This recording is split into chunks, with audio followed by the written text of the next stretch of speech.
with your permission. Okay, so the recording has started. So I would like to extend again a warm welcome to you all to this third exchange of good practices event of the Associate Members Focus Group.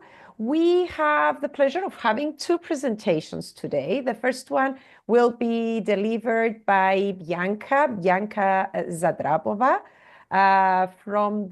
from Charles University of Prague. And the second one is by Elis. Yes. Elis Kakoulli Constantinou from the Cyprus University of Technology. And the topic is Transdisciplinarity in LSP. So we will have the chance to welcome Elis in a few minutes after that. Thank you for this introduction, Eleni. To be honest with you, my colleague Chryso would be with us today, but she couldn't attend due to another professional obligation. So I'm going to be delivering this presentation on my own. So I'm going to give the floor to Blanka. Blanka, would you like to start by sharing some information about you? Okay, thank you very much. Mm-hmm. Thank you. Hello, everyone. My name is Blanka. I come from Prague. I come from Charles University, and I will be talking about my school, the Faculty of Arts, and our language center, even within the presentation. So if you don't mind, I could screen it, and we will come there. Okay. Sorry, I am checking. Eleni. Yes, here we are. So my name is Blanka, and I come from Prague, the Czech Republic. And my presentation will be divided into 5 parts. First of all, this is what you asked me for. I will introduce myself and my language department. Secondly, I will introduce the course where I have implemented mind mapping. And thirdly, and next part will be devoted to actual mind mapping analysis and outcomes. And then there will be floor for Q&A. And I rushed so much, so I did not say thank you. And I want to say thank you now for giving me an opportunity to talk to you and to share one of my favorite and needless to say efficient activities in one of my intercultural courses for Erasmus students. So thank you very much. And very brief. Thank you, Elis. And I will run through this these slides because you could see the data, but very briefly I will highlight the most important parts based on my experience with Erasmus stay and talking to my colleagues all over Europe. I could say our language department, language center is unique or different in a way that we do not teach the students of the whole university. We teach the students of the Faculty of Arts, which could be an advantage in a way because we teach the students of humanities and most of us are graduates from the humanities field of study, and that would be different from most of departments. You could see our Faculty of Arts is like quite big. We teach 7,000 students. By the way, Charles University is very big. We have like 60,000 students. And our Faculty of Arts and our, the Language Center, another thing which is different from other departments is that we do not have compulsory courses. So they are very optional, voluntary, and students just need to pass an exam if they do not have any, certificate or so. You could see, you could see the list of courses we teach, quite obvious, general courses. We have e-learning courses, blended courses, intensive courses, then academic courses, skill-based courses, and specialized courses. So we offer students, let's say, visual art, selected issues in specific fields of study, social work, and so on and so forth. And a very important part of our portfolio would be CLIL courses, like content and language integrated learning courses for Erasmus students. The major focus of, let's say, Erasmus students would be the Faculty of Arts, where they get most of their credits. But I don't know, the way you do it at your universities, sometimes the major fields of study cannot cover all, the demand of students. So they come to us, to our language center, and we teach, for example, insights into Czech culture, literature, and mentality, visual arts, history seminar, and so on. As I said, our main task of our department would be testing students, examining students, quite a difficult and demanding task. You could imagine 900 students examined a year. Our exam would be very similar to Cambridge exam, so 3 hours of a written part and then half an hour of an oral part, but our oral exam is based on an academic text and discussion, so this is different from Cambridge exams. On top of that, we have the so-called academic reading exam, quite a special exam, which would be the second language exam during their studies. And the last part of our examining, let's say, responsibilities would be examining doctoral students. Another thing which I have noticed while traveling around universities in Europe and language departments, that the offer of languages is sometimes quite limited. Why? Because of the budget. And some, for example, the last university I have been to, it was in Denmark, Copenhagen, and they teach only English because, and they know that, for example, historians need Latin or German, but they open the courses only when they get the grants. So we have the luxury to teach. You could see the list of all the languages taught, and this is really like we get the money from the university. We do not have to earn the money from other sources. And now let's start the part I would like to present. It's my CLIL course, Insights into Czech Lit, Language, Culture and Mentality. This is a one-semester course. We meet once a week, 90 minutes. The primary goal of the course was to introduce Czech culture, literature, history to Erasmus students. However, even Czech students are welcome, and those Czech students appreciate more the ability to be in a more diverse environment rather than the facts which are presented in the course.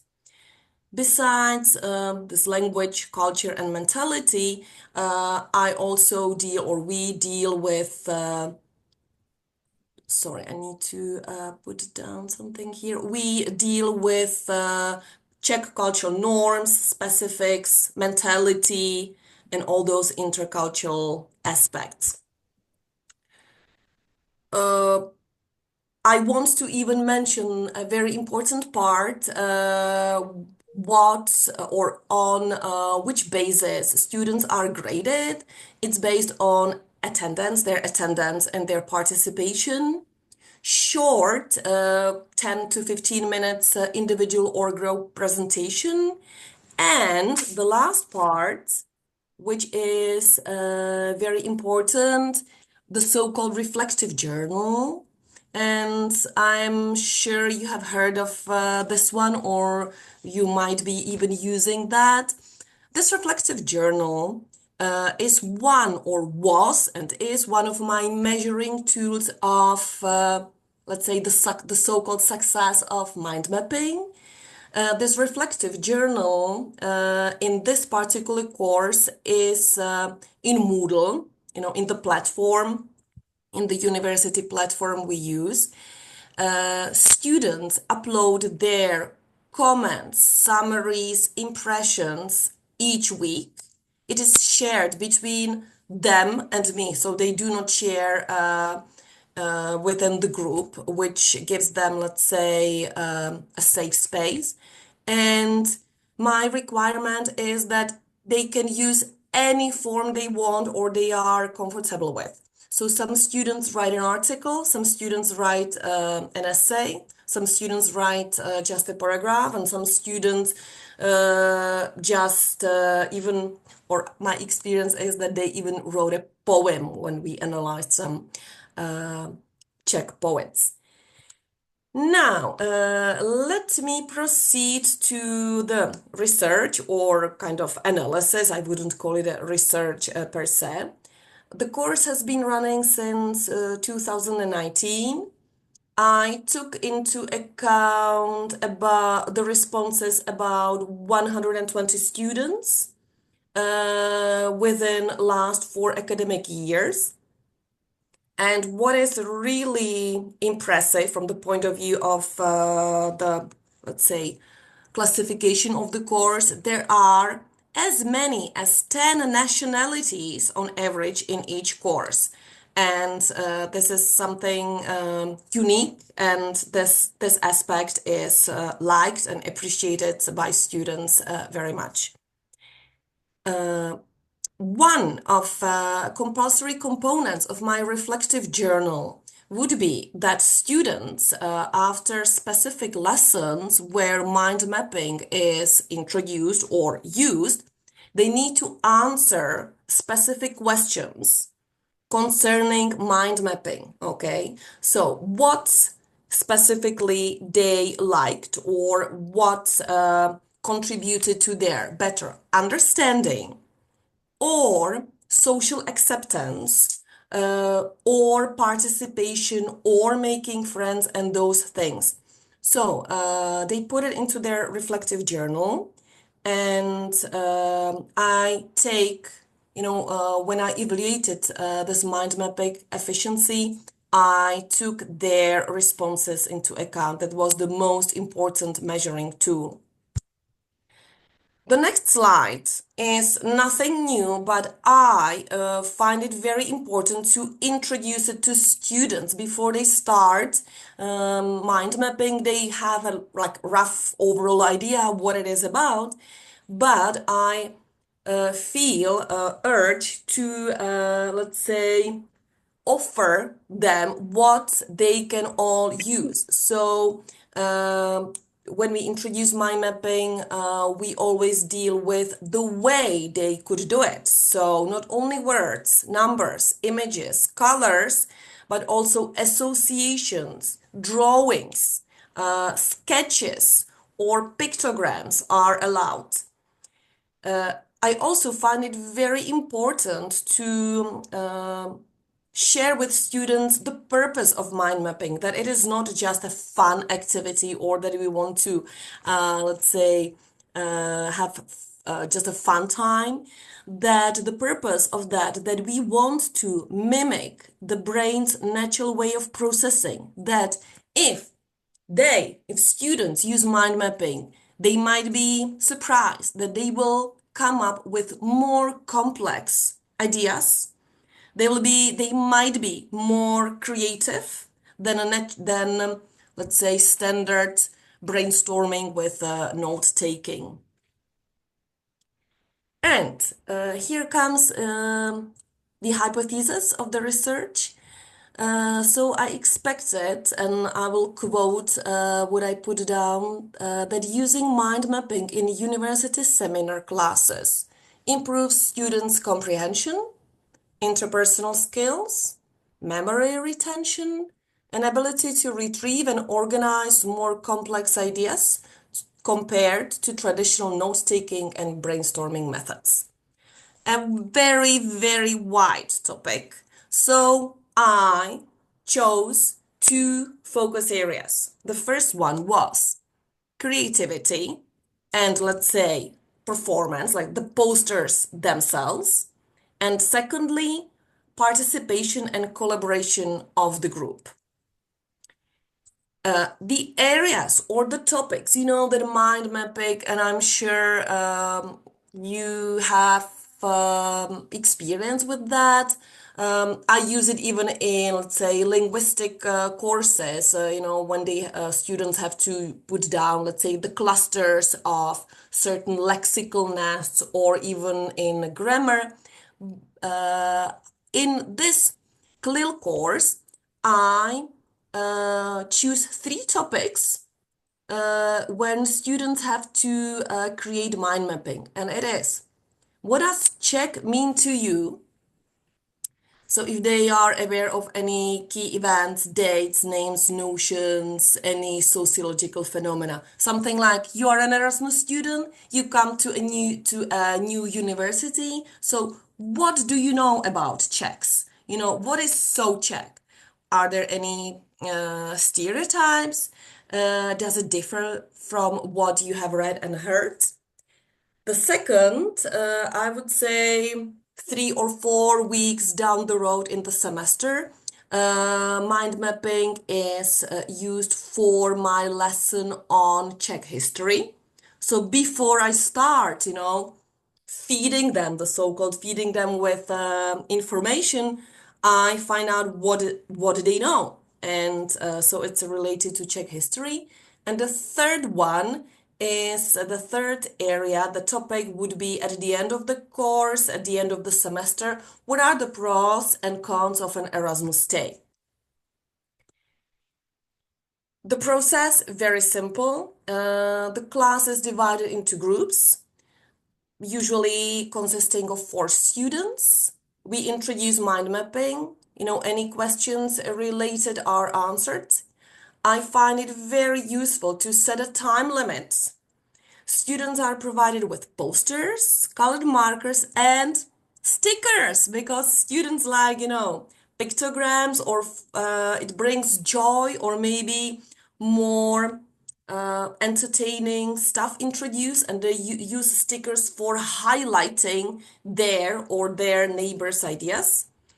I am moving around, and as a part of my mind mapping activity, at the end of this time limit of 10 minutes, a particular group sends one person from the group to check the neighbor's poster and to bring one piece of information which, let's say, the home team doesn't have. So they kind of even enrich their poster with what they did not know or they did not mention.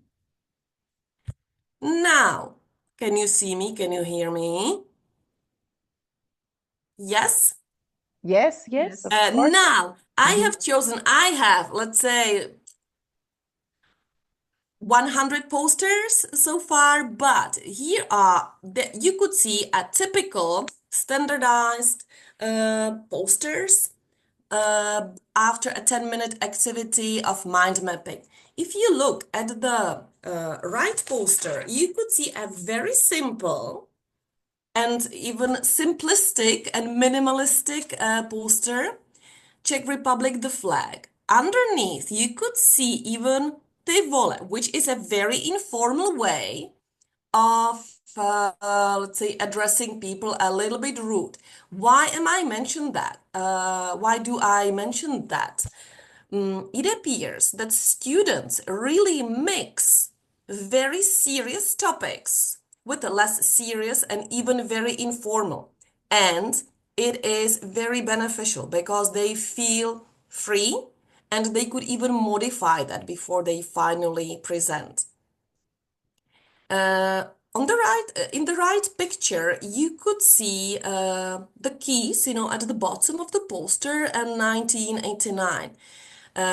I like, this very condensed visualization of the year when Czechoslovakia got rid of communists. So abstract ideas of freedom and fight are symbolized or are like became the symbols in a way of this pictogram.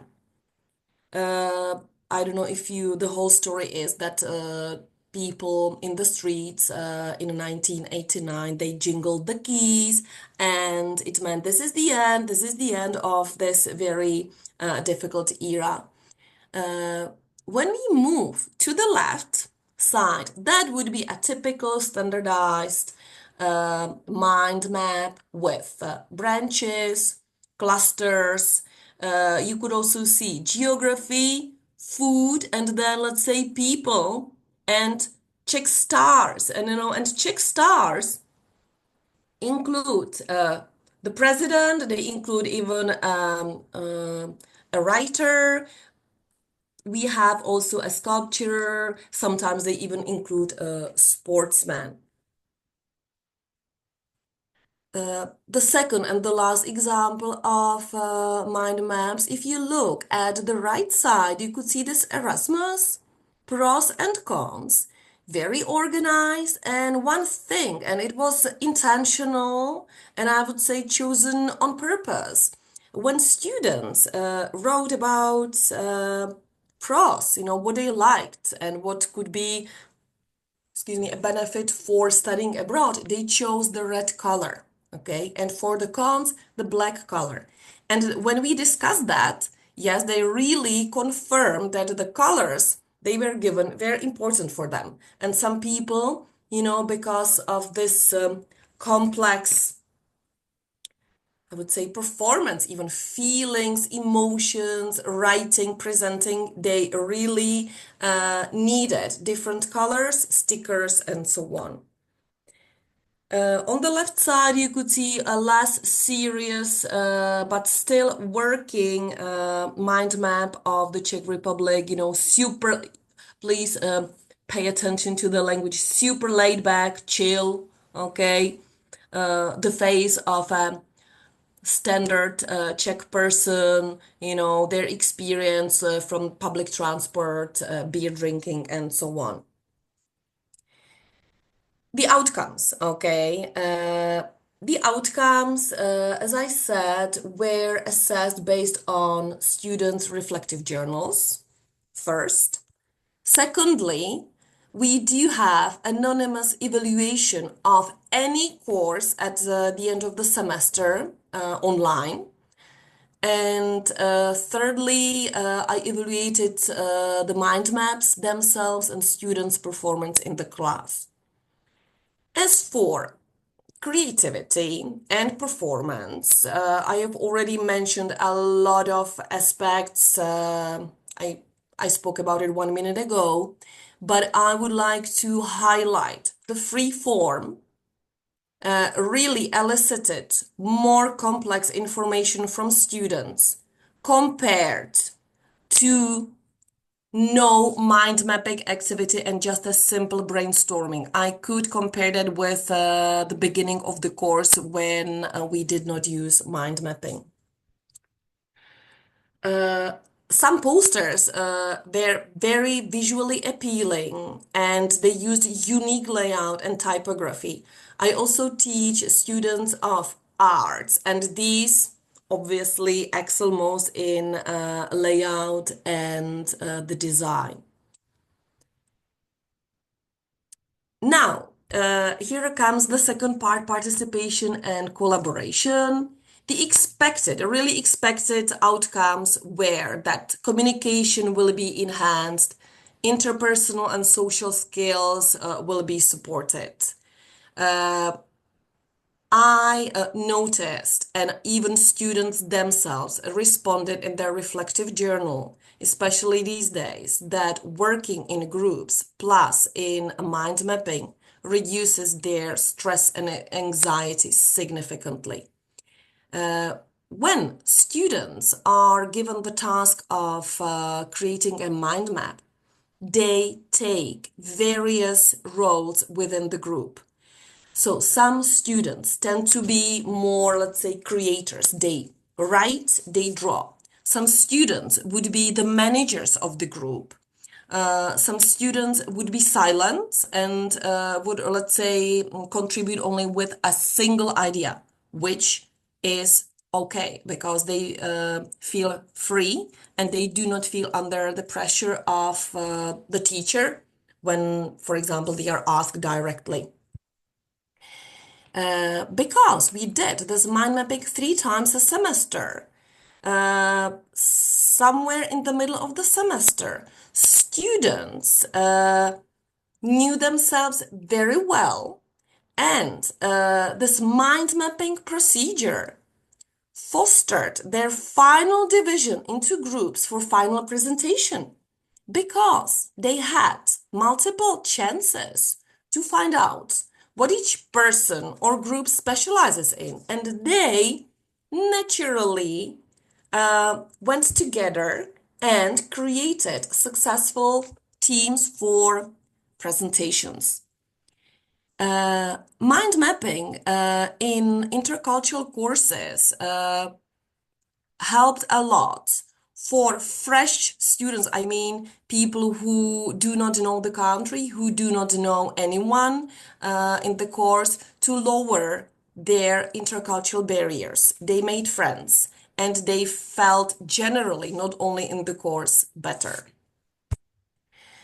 It appeared that when I introduced mind mapping at the beginning of the lesson, students were, first of all, well prepared for further lesson in an interactive way. So they warmed up, they kind of melted down a bit, and then during my lectures, but they are not real lectures, they contributed a lot. They commented and they were not afraid to speak, to contribute, to share. Their final presentations were beyond the expected topics because they knew each other. They knew that they could choose very creative topics, not only in mind mapping, but also in their presentations. Students appreciated this creative and non-structured group work. And here comes the final point. So my primary assumptions and expectations when I started using mind mapping were that I will focus more on creativity, performance, and data. But my long-term analysis of students' responses led to the conclusion that the second focus area, which is collaboration and participation and social interactions, were much more valuable for the students than the data and than the overall mind map which they created. And this contributed to an overall evaluation of the course through reflective journals and through anonymous evaluation. So I started with certain assumptions that we will improve performance, creativity, and I ended up with the conclusion based on students' reflective journals that it's more about the process themselves than the result. So even the way somewhere is the goal, not the goal itself. Thank you for your attention. I hope it was clear, and I would like to open the discussion, Q&A. Thank you. Thank you very much, Blanka. Very illuminating. Any questions, comments? Are you using mind maps these days? And what are your impressions or let's say feedback from your students? Because sometimes students are tired of those. Some students just don't want to, let's say, step out of their routine. That's true. That's absolutely true. It And needs training. I'm impressed by, not impressed, I mean, I find it very, very interesting that you don't assign, let's say, an activity for mind mapping. Let's say, okay, the classic use is how to learn vocabulary and build groups of words and blah, blah, blah. So it is interesting that you are working in class. So you Yes. devote time in class. So probably this, let's say, makes the activity worthwhile for them. They just see that in practice, right? And another surprising thing for me, because I tried even mind mapping online, okay, in Jamboard or anywhere, because students are high tech and so on. Mm-hmm. And I dared to bring, old school poster, Yeah. paper, markers, and they were reluctant first, but once they knew, they started to enjoy more this paper form creating, because these days they do not have a lot of Mm-hmm. chances, to draw, to be creative, to do something manually. So do you find some, let's say, difficulty convincing the students that this practice is worthwhile? I mean, you just mentioned the Mm, technology. uh, it's not a difficulty, but explanation, and we all know it. It's about setting the right atmosphere in the class, Mm-hmm. safe space. So we will not judge you. You could share it within your group. Don't focus on typos, focus on the content. Mm-hmm. And there's a tendency that they share more each lesson. The first mind map would be kind of knowing who we are in the group, and then they collaborate, of course, more, Aha. and So they you start contribute more. with a pre-activity, let's say, during Yes, mind map pre-activity. on very obvious topic, let's say. Yes. Mm-hmm. And it was Okay. obvious. I thought it is an obvious warm-up activity.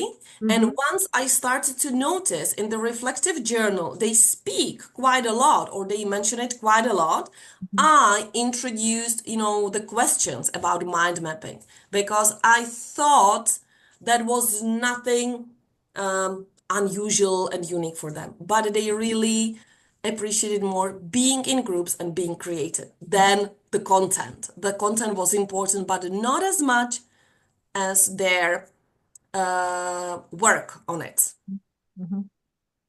And Blanka, one more question. I'm not sure. So, do the students get assessment on how they created the mind map? Is that right? Am I Uh, they get a feedback, but feedback? But not, they so get a feedback. it's not a task that it's going to be assessed so that they feel, um, let's say, dispirited somehow Mm, or no. And I think what works, they get a feedback, the second, they create each group creates their own mind map. Mhm, mhm. Then they send someone to check someone else's poster mind map. Yeah. And, That was they clear. get feedback from the person who is coming, like, Peer wow, feedback. this is interesting. I did not know that. So they get a very valuable peer evaluation. Mhm. For example, this is nice, and that works. I start with peer evaluation first and then sharing. Mhm. Would you think of having an exhibition of the posters one day? I mean, Maybe. that's something This is, 100 posters. So it would be yes, yeah, you very know nice to have what? some sort of a Sometimes, corridor yes, gallery or whatever. I mean, it would be a uh, city. to make it more, let's say, gallery-like. Thank you. You're reading my thoughts. I get, let's say, I really fix them on the wall. Mhm, Okay, so and students walk around with stickers, a star or a smiling face, and they put it over there, mhm. specific to which idea they like, and they could even write comments. Okay, that's great. So yes, Mhm, we exhibited in class, but I am thinking about, collage or something. mhm. Would be quite And useful. one more question, or have an idea, whatever it is. I teach Erasmus students. I teach Greek zero-level beginners for one semester. So that would be a perfect idea for one session, let's say. But the idea of having a whole course on culture is very interesting to me.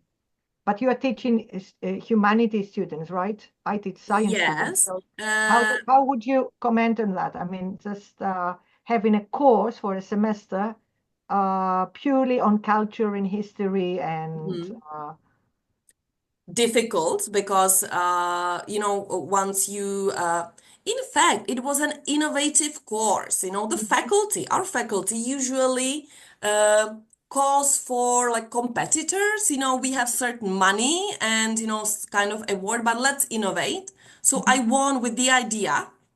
And it came from the original idea that I was teaching in some summer schools for Americans coming, and I just like had 2 lectures, but it was like crash course.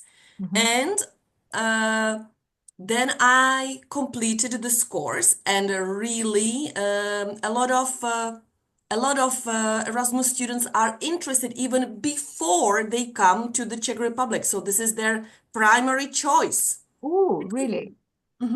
They first of all, very practical. They need more credits, and they miss, let's say, last course. Very practical, or they are interested. To have, let's say, 12 sessions, discussions concerning Czech culture, and they have very brief reading or, let's say, movies to watch, which they like. So it's a I mixture. like the idea a lot, but I don't know how such a course would appeal to science students. But when they, for example, for Greece, when they come to Greece, and of course the handy information that they get is about food or parties, and we just let history and culture aside. So yeah, that would be let's say, something like an experiment if we offer such a course. Yeah, Yes, and I start we'll very talk practically, about that. Yeah, I would when come back you to walk you. downtown Prague, you see this, that. Do you know who is behind? Who was That's very Charles? interesting. Okay. Do you know, everyone knows Yeah, Kafka? Okay. yeah, Everyone knows Jagr. So are there any other, yeah. people? Or when you read, Czech history in 2 lessons, that's impossible. But, these 3 legendary figures appear in literature. Okay. And so on. That's great. A great idea. For me, it's, yeah, thank you. Thank you, Great Blanka. Thank you indeed. too. Thank Gabriela, you. sorry, Eleni, I think Gabriela is raising her hand. Yeah. Yes, can you hear me? Yes, of course. Okay. I find this mind mapping idea fascinating. And just very briefly, I would like to comment how important it is and how useful I found it when I went and participated in a conference. And I teach medical English to pharmacy students, to medical students at the University of Pécs in Hungary. And I participated in this conference, in the AMI conference last year. And one of the winning posters was from Britain and explaining how mind mapping was used for medical students when they were learning about their profession and basically public health, how the official authorities and reality are in relation to each other. What is public health? What are they going to do as medical doctors, etc., etc. But they provided these posters. They discussed a lot of things together in teams with the teacher and created wonderful mind mapping poems, for example. Some of them wrote, I think, music. It was fascinating to see how it evoked a lot of internal recognitions. And I think it's a wonderful thing that even it can be used in sciences, teaching sciences as well. I am just a language teacher, but I'm wondering how I can integrate that into my courses, teaching medical English to pharmacy and medical students. if you have any ideas how I can do that, I would appreciate that. So thank you for sharing it with me.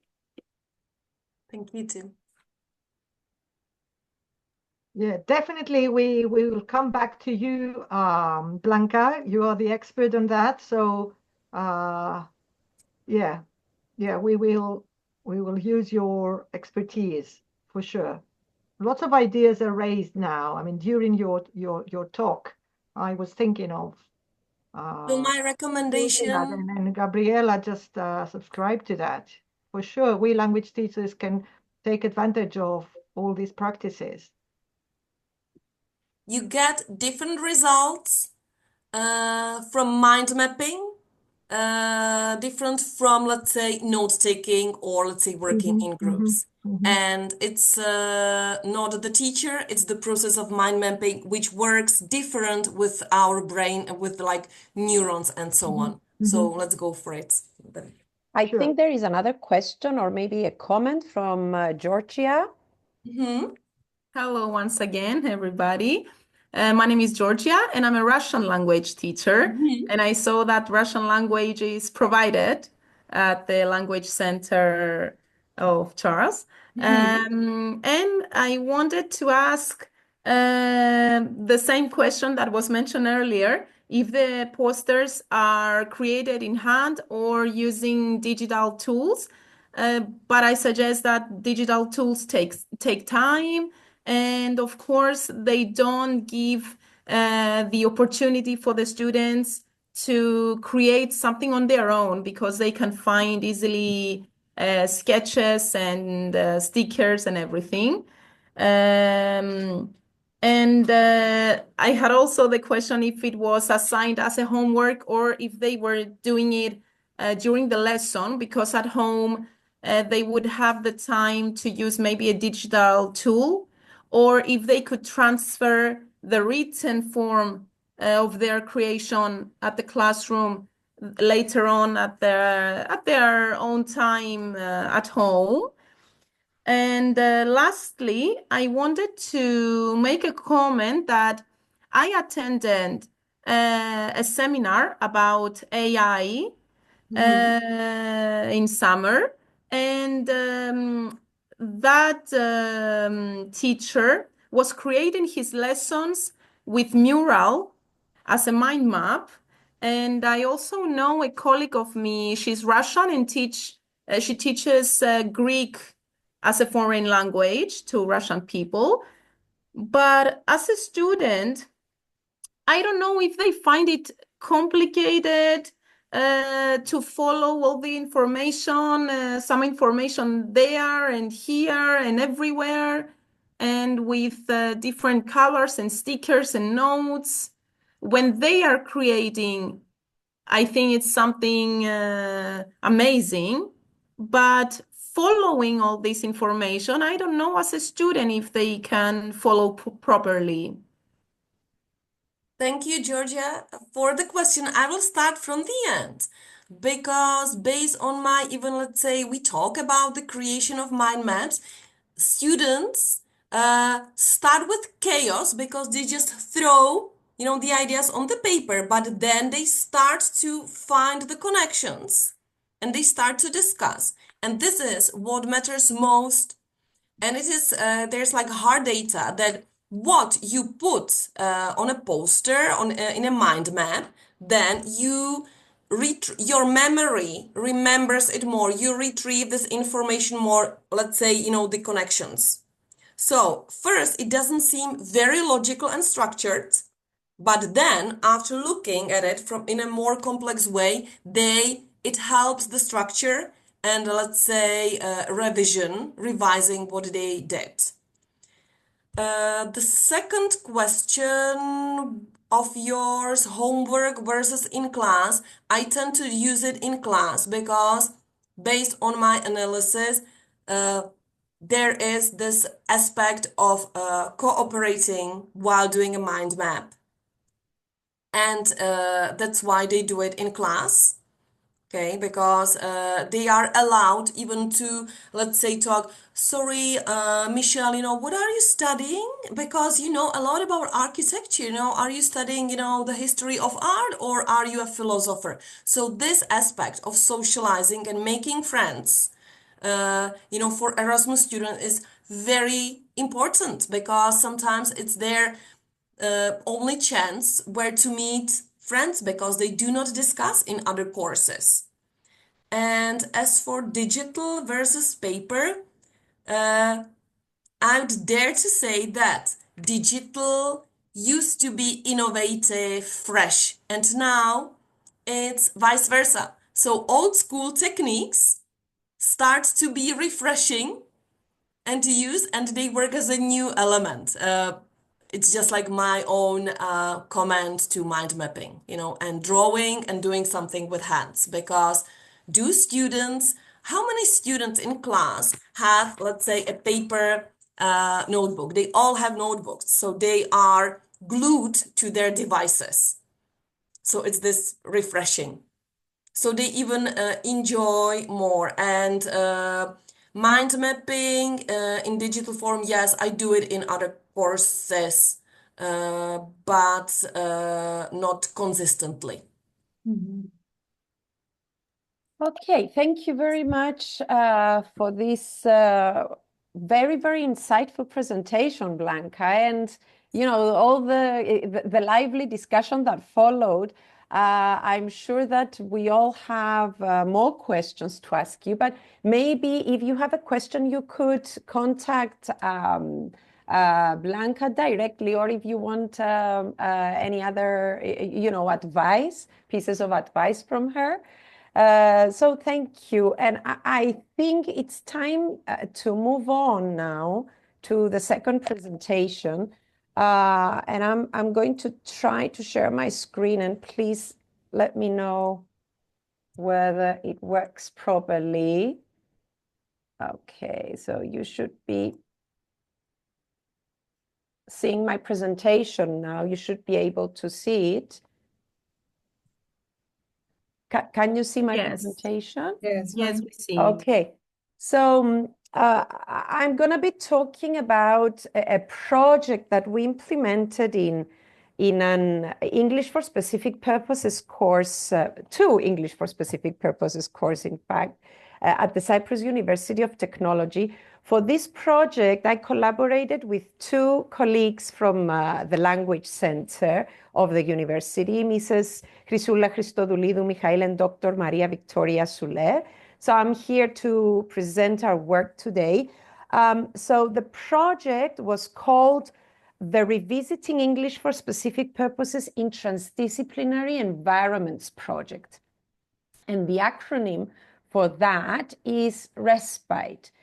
So the whole thing was about integrating a transdisciplinary approach in the teaching of the language, something which could be applied in other contexts, in other language for specific purposes contexts, I dare say.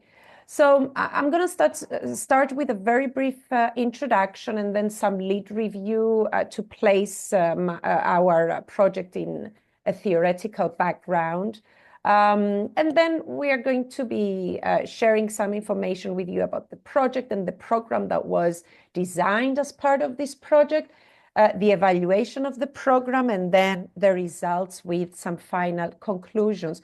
So basically, as the world is constantly changing with various social, economic, and political changes, as well as, technological developments, the challenges that we are facing as humanity also get bigger and greater. So this is reflected in all aspects of life, including education. Therefore, in order to cope with these challenges, with these global challenges, UNESCO, back in 2011, introduced this aspect, this, let's say, concept of global citizenship education, an idea that we are connected, not just within one country, but with a broader global, let's say, community. And this, let's say, idea is based on the fact that a global citizen should understand nowadays how the world works, value differences in people, and works with others to find solutions to challenges which are often too big for only one nation. Similarly, the United Nations in 2015 launched the 2030 Agenda for Sustainable Development, the well-known 17 Sustainable Development Goals, which need to be a shared blueprint or a guide, if you want to call it like that, for peace and prosperity for people and the planet now and in the future as well. Apart from this, there is also this trend and this need to equip future professionals with transversal competences and skills. And along these facts, there is this rising wave for adopting transdisciplinarity in education. And all these facts are basically what inspired, let's say, and what's the impetus behind this project, the RESPITE project, which was funded by the Learning Development Network of the Cyprus University of Technology. So it was funded internally within the university, and it concerns the adoption of a transdisciplinary approach to the teaching of two different English for specific academic purposes courses, English for commerce, finance, and shipping, and English for agricultural sciences, biotechnology, and food science. And the purpose was basically to enrich their curricula with materials and tools that would upgrade eventually and enhance students' learning experience. Now, what do we mean by transdisciplinarity? I keep repeating this term. Transdisciplinarity is the establishment of bridges, let's say, between the different disciplines. It is based on the idea, and it's not a new idea. As you can see, it was introduced in the 90s, late 90s. It is based on the idea that the individual is positioned within a discipline, but with openness to learn from the perspectives of others as well, and to work collaboratively with others from other disciplinary backgrounds.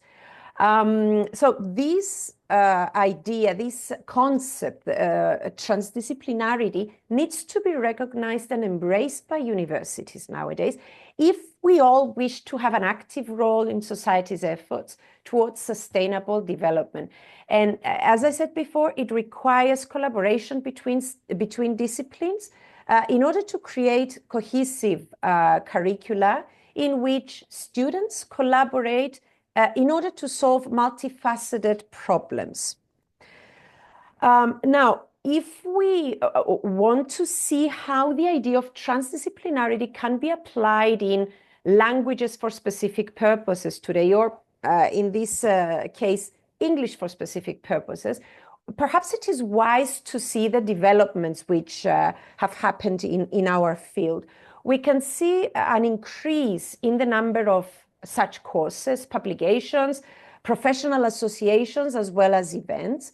We can see and experience and feel this need to equip, as I said before, learners with 21st century skills, or what we call transversal competencies, as well as employability skills. We see also this trend to use new technologies, not only integration of social media now and different learning management systems like Moodle, Blackboard, and so on and so forth. We see the use of cloud technologies. We see telecollaboration platforms, even serious gaming, virtual reality, and of course, during the last couple of years, the use of AI tools, artificial intelligence tools. Now, despite this disciplinary nature of ESP, because we all know that they are specifically designed such courses are specifically designed for a specific audience within audience within a specific discipline. Okay. However, we cannot remain unaffected by transdisciplinarity because today's citizens need to have a spherical knowledge of the world and, of course, an active role in the society. And even though we need this to be, let's say, implemented within languages for specific purposes, we don't see it often yet. So it is, let's say, something which is not explored or very, very, let's say, deeply explored within the LSP field. So that was, let's say, the inspiration behind our project, which aimed at improving the quality of language education provided to the students. So this is what we more specifically tried to do. Also develop their 21st century skills, sensitize them towards targeting more sustainable ways of living, and make them contemplate on innovative action that should be taken in different fields and industries and society in general in order to achieve this. So the learning outcomes are the following. By the end of the program that we, let's say, designed as part of this project, we hope that our students would comprehend and produce spoken English text, would be able to do that, related to topics from their discipline, as well as their future professional life, let's say, including sustainability and societal change, which is something really broad and it is of interest across all disciplines. Understand and use lexemes and concepts as well as grammatical and syntactical structures that have to do with their fields of study. Comprehend written English texts and produce written texts related to their field of studies and their professions. Develop sufficient academic research skills, such as looking for information on the internet, paraphrasing, citing sources, creating references lists, and so on and so forth. And of course, develop 21st century skills or transversal competences, things like problem solving, critical thinking, public speaking, collaboration, creativity, and some digital literacy skills, because we use technology for the completion of this project. The RESPITE project is in line with the 17 Sustainable Development Goals of the 2030 Agenda of the United Nations, especially with Goal 4. So this is where we got the inspiration from, which is dedicated to quality education. So our purpose was to give some sort of, or at least, work towards that direction, towards the direction of giving our students quality education. Now, the idea is that, or was, or is, because we are still, let's say, implementing this project, that that the students of the two departments came together, collaborate for 6 or 7 weeks on making suggestions regarding what different entities, that could be universities, student bodies, organizations, businesses, or even the government, could do in order to promote sustainability and societal change. So these were the steps that we followed within the program that we applied. So we started with preparing the students for the project, as you see in this stages column. We explained the instructions to them. We familiarized them with the tools that we would be using for the completion of this project. We also introduced them to the concepts of sustainability, societal change, and so on and so forth. And we arranged the different common classes that they would be attending. This was done separately, in each department separately. And then in week 5, that was the second week of the project, we brought them together, we organized them into groups, and they started getting to know each other. They started with some icebreakers at first. They created slides to introduce themselves to their colleagues, and later on they uploaded these slides in their group folders. And then in the next week, they started with some brainstorming. They visited different links that we supplied them with that would help them start thinking about their projects and come up with ideas on what they could suggest to these different entities that we asked them to. And they also created their group folders. And then during the next couple of weeks, they collaborated on developing their ideas, and they prepared two things. They had to prepare an oral presentation that was a team project. So by the end of week 10 of the semester, they presented their work to the rest of the class. And they also had to write an article about the idea. That was individual work. So that was done individually.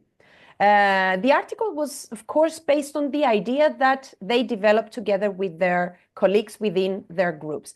And finally, this was followed by reflection and evaluation of the whole experience.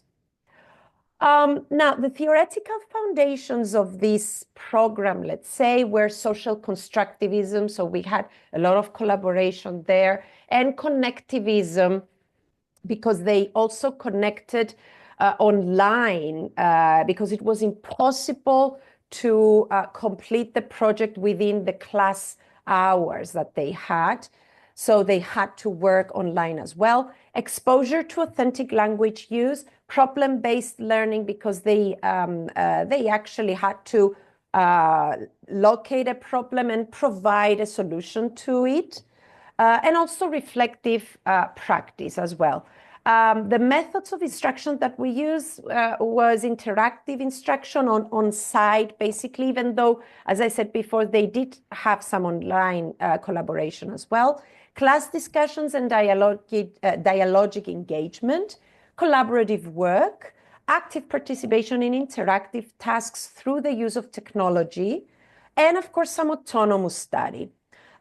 We used, as far as assessment is concerned, we used both formative and summative assessment through constructive feedback given by the facilitators and also by the peers, and also through self-assessment, through self-reflection in the end of the course.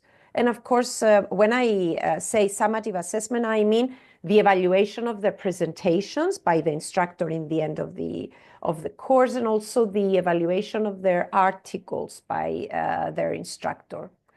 The delivery mode, and talking specifically about the technology tools that we used, that was Moodle, first of all, the learning management system that we use, which is the official learning management system of the university. We also employed Google Workspace for Education tools. We created a Google Classroom for the project, and we found that Google Drive was very helpful with the creation of collaborative presentations. For instance, they used Google Slides in order to create the presentations because they could also collaborate online after the end of the class, okay? So after class time, let's say. Google Sites was used to create a website for the program, which I'm going to share with you in a while. We also used Canva to create, they could use Canva to integrate different pictures in the presentations and so on and so forth. And mind map for mind mapping, for the case of brainstorming. But we allowed them to use any tool they wanted, in case they wanted to use any tool for brainstorming. We recommended mind map, but they were free to use just a simple document if they found any difficulties with mind mapping, because, you know, technology is good, but not at the expense of the learning experience. If it was too difficult, then we said, okay, just use an empty, let's say, document, and that's fine. That's a glimpse of our Google Classroom. So this is how it looked like. And a glimpse of students' presentations in the end of this project. This is the website of the project. If you want to, you know, get a taste of what we did, I have added both the link and the and a QR code which you can scan with the camera of your mobile phone right now. And if you have internet connection on your mobile phone, you can visit the website of the project and see what we did. Okay, and then the evaluation of the program that we developed. It was based on 4 research questions. What are students' views on this intervention? How beneficial do students find this intervention for their learning experience? What challenges did they encounter during the implementation of this intervention? And what changes they recommended, they suggested for improving this intervention? We used the mixed methods approach to, let's say, get this data. We used students' reflections during the course and at the end of the course, and also an evaluation questionnaire, which was administered at the end of the course with 22 question items. The data that we obtained were analyzed using thematic analysis, and Vivo was really helpful with that. And quantitative data was analyzed through the use of SPSS. We had 84 participants in the program. Now I'm giving you the results that we got from the first implementation of the program, because we implemented it for a second time, but we didn't have the time to analyze this data yet. So we had 84 people participating, and we obtained responses only from 32 of them. Okay, you do understand that participation in the survey after the completion of the evaluation was not obligatory. So it was on a volunteer basis. So we got 32 responses only, 13 from our commerce, finance, and shipping students, and 19 from our agricultural sciences, biotechnology, and food science students. All of our students had some common characteristics. They were first-year students, so all of them. They were native speakers of Greek, and their age ranged from 18 years to 23 years of age. Now, what are the students' views on this intervention? Here you can see students, how students of each department evaluated and perceived different aspects and different elements of the program. On the first column, you can see students from LC 102, the students from agriculture, and LC 108, that stands for the course English for Commerce, Finance, and Shipping. So on a scale of 1 to 5, where 1 is the lowest grade and 5 is the highest grade, you see that in most questions, the score was 4, 380, and so on and so forth. So I would dare say that we got positive, let's say, responses, and the perceptions were rated as positive. Okay, what is interesting to see is that the students, the LC 108 students, the commerce, finance, and shipping students, found it more positive, even more positive than the students of agricultural sciences. And I think it is worth going deeper why this happened. Perhaps they were less stressful, perhaps they were, you know, more competent with using the language, but this is a fact. This is something that we noticed in the results. I'm not gonna tire you with all these graphs, but I just want to say that you see all of the responses to all of our questions concentrating around 4 and 5. So we asked them whether they considered that this experience enhanced their learning experience in general in the course, and they responded positively. Whether they improved their listening skills, yes, they did. We had some answers concentrating on 3 as well. Whether they improved their writing skills, again, positive responses. Speaking skills, again, positive responses. Reading skills, and some critical thinking, collaboration, creativity, digital research, and public speaking skills. Those were reported as, being, let's say, developed as well. Some indication of what of comments, let's say, that we got. Some positive comments on your left. A more, let's say, skepticist comment on the right. There was only a small progress with the collaboration with peers because not all of them showed up. Yes, we did face some technical issues with people not showing up in classes, so the rest of the team was there and they had to work. So some collaboration issues always exist within, collaborative work within groups. So for this, in this case, they said that my language skills did not improve that much because I had to do everything on my own. As a commerce, finance, and shipping student, my language skills continuously evolve through this training. Okay, now when it comes to challenges, time constraints was reported as a major challenge. They needed more time to develop their projects. This is what they said. They had some difficulties, I said before, in collaborating with each other. Some of them, did not show up. Other students could not reach them, and so on and so forth. Some anxiety issues, especially when we asked them to present their work in front of a public. So that was another issue as well. And when it comes to research question 4, what changes do students suggest for improving this intervention? They suggested having more common classes. And I'm taking Blanka's now suggestion that sometimes, if not most of the times, this physical interaction, this physical connection is stronger than, the online one, the digital connection. And we still see this, we still experience this. So they liked having common classes.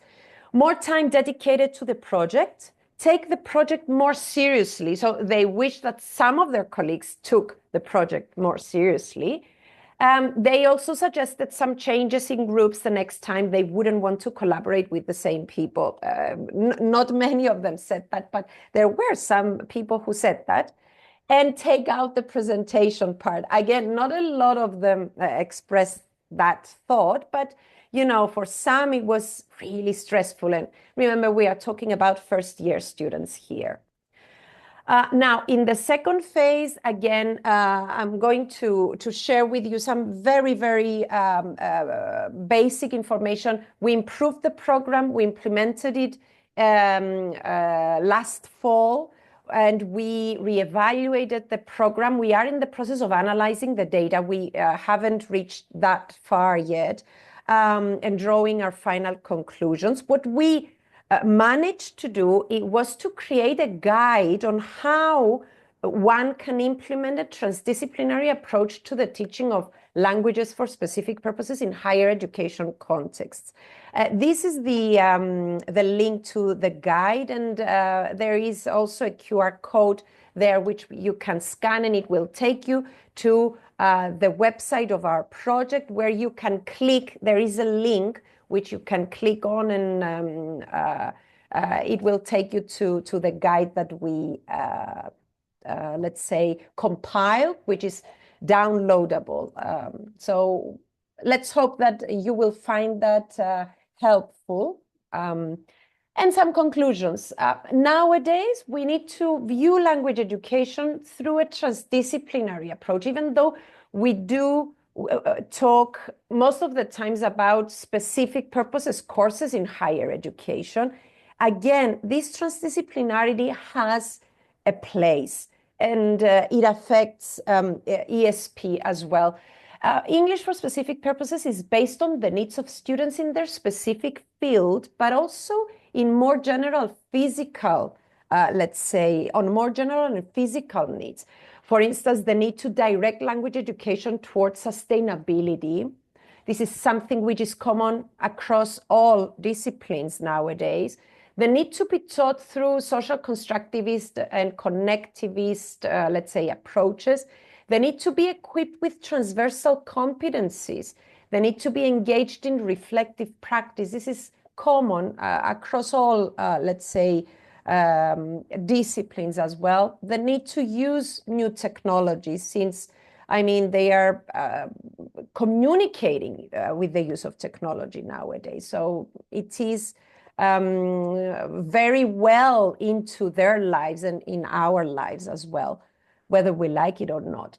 Transdisciplinarity in ESP should be explored in wider contexts, of course, to be able and to be in a position to draw better conclusions with, let's say, with larger numbers of students. There is also a need for more in-depth investigation of the impact on student language performance and acquisition of transversal competencies. And finally, let's not forget that learning experiences should be carefully planned, and any decision that we take shouldn't be at the expense of pedagogy and at the expense of the learning experience. Some references there, and thank you for this opportunity, everybody, to present this project to you. Elis, thank you so much. Questions? So much for this insightful, very interesting presentation of the project. Mm-hmm. I personally really enjoyed it. And once again, while listening to the presentation, lots of ideas coming up. I would just mention just one that crossed my mind at the end of the presentation, that there is always a thread that unites us. I mean, this transdisciplinary courses would not only focus on sciences or purely in the departments of one university. We could always try humanities and sciences across universities. I don't know, I'm just having a pluralistic, let's say, view of the project. Why not? I mean, today we had Blanka with something traditional, and your project, which is okay, mainly focused on digital tools and all that. So let's think about it. This is my comment for the end. And thank you for the comment, Eleni. You see, the fact that you give them the opportunity to bring their experience, their own experience, what they learn in their studies, and bring it on the table and start working together to produce something for the sake of, I don't know, the humanity or their local community, or, you know, it gives a meaning to the use of language, let's say. So they start working towards completing something, towards solving a problem, and it's meaningful to them. For instance, I'm going to give you a very, very, a simple example. The students of Commerce, Finance, and Shipping had to put down the cost of their idea, and the students of Agriculture brought in their expertise of the environment, of all the challenges that, Earth is facing. So and of course we had other topics like, I don't know, racism, equality, gender equality. So different things that are common across all disciplines. And it gave them some meaning. Mm-hmm. It was meaningful. Absolutely true. I mean, it's like a projection to their future career. that they have to collaborate later on. So it's not something that is enclosed merely in the university context. Absolutely. Sure, it's very, very useful for the future development, professional development, or personnel, of course. Any other thoughts? Any, I don't know, comments, maybe, questions? I just want to say a word and I need to run. Thank you Yes. so much. That's so impressive. Really, well planned, so, highly academic. Thank you so much. And it also can be applicable for the COIL courses because many things that you use there are very much applicable for the COIL course. So that can be kind of have ready material just to adjust to what on what topic you're going to cooperate. Thank you so much. And so, but overall, that should be a project, right? They start from the beginning. They just do a project during all these weeks, right? Yes, it could be. You can adapt it to the needs of your class and the needs of your audience. Yes, let's say we develop this project within 6 weeks, but it doesn't have to be 6 weeks, and it could be something smaller. Or it could even be something bigger, and it could be developed across the whole semester. I mean, you can take this idea and develop it, change it, adapt it. Yeah, that's a great idea. Thank you for this. And I don't know if you can share your, both of you guys, if you can share your, presentations, that would be very much appreciated. Thank you, and thank you so much. I have to run. Thank you, Halina. And for Thank you, sure, Halina. And I think we are running a bit late. Yeah, that's okay. Yeah, and people have lots of other things to do. Just the final word, if you feel strongly about something that you would like us, I mean, we are all a team. What would you like to do next year in this next academic year, in the next series of exchanging good practices events? If you have any ideas, please, you can just switch on your microphone and share them. I actually appreciate what we are doing now. So that's really helpful, sharing the ideas on what we always can borrow something, and at the same time we can share what we have. I like it. I really like it. Those meetings are very, fruitful and insightful. Thank you. Thank you so much, Halina. And this means that we can build on the experience of this academic year. And yeah, the road, I mean, the road is ahead of us. I mean, it's open. So let's hope that it will be even more, let's say, insightful. We will have more practices, and we keep close as a group, Yes. and we can open up. Yes, thank you and goodbye. Thank you so much. Bye-bye, Halina. Could I ask a very short question, please? Yes. I cannot seem to find how to raise. Hello, sorry, I had to. I joined the meeting late because I had a class before, and sorry, I couldn't find how to raise my hand. But anyway, sorry. It doesn't matter. Okay, so Elis, thank you very much. That was a very, very interesting presentation, and it was really insightful because we got to learn all these things that you did, a very nicely structured project. My question is, how did you handle the use of AI during the project? The use of AI by the students, of course. That's a good question. We, I did not forbid the use of AI, even though I didn't recommend it. But I said to them, if you're going to use it, you should, let's say, treat it as you treat all of the other resources that you use. So you need to refer to it, and by all means, you shouldn't use it to give you, let's say, the idea. Start thinking first. And to be honest with you, that was a session, the brainstorming session and the let's say, the decision on the idea was done in class. So we had some sort of control, okay? Even though, you know, they have smartwatches, they had phones, and you cannot ban the use of AI. However, since we want to give them the skills, and since we want to, let's say, provide them with the different competencies that they will need to use both as university students and as future professionals, we somehow need to show them how they should be working with these tools. So we spend some time showing them how these tools should be used and how they should be acknowledged, the use of these tools, how they should be acknowledged. And we specifically stress that they shouldn't just get ideas and, okay, unfortunately, you cannot, you know, manage, you cannot know what they do at home.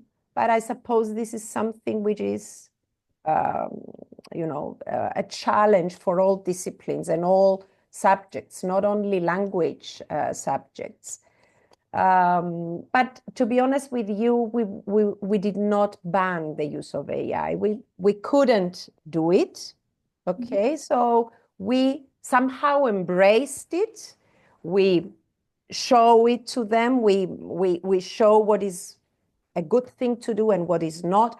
We talked a little bit about the ethical use of AI and how, you know, you shouldn't feed it with prompts or that include personal details and stuff so that they become competent, because somebody has to show them how to do that. And of course, we cannot claim that we know all of the things that are related to AI, because we do not. I mean, it's something which is still developing and something which is still progressing.